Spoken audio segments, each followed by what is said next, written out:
get caught up in the emotions or the thoughts or the situation, and we forget how much power we have in a situation, right? We 100% control our actions. We 100% control our emotions.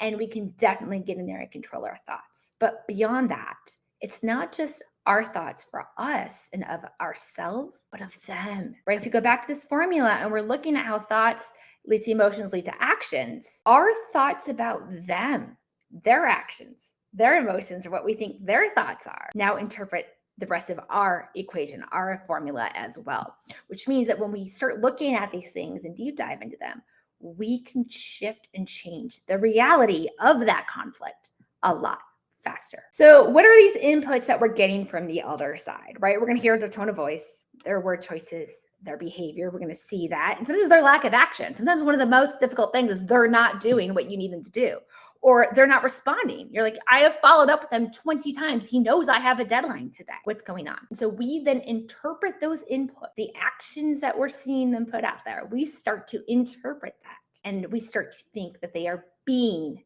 difficult. And the truth is, because we don't know what's going on with the thoughts and emotion side of their equation, they may not actually be trying to be difficult.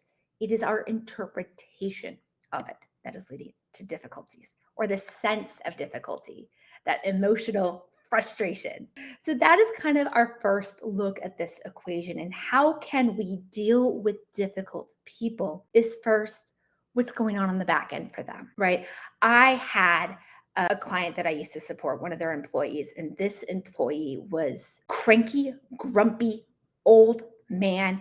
And I didn't know if he just hated life, if he hated the world. I didn't know if he was discriminating against me. Did he hate me as a person? I couldn't tell. But I did know that I loathed working with this person and supporting them. It was my job to. I needed to. And I loved that job. But this person, the second I would see their emails in my inbox, I would, after months of working with this person on one of our calls, we had to have an urgent call, and we hop on the call and he's on video and he's like, hey, I'm sorry if you hear anything in the background.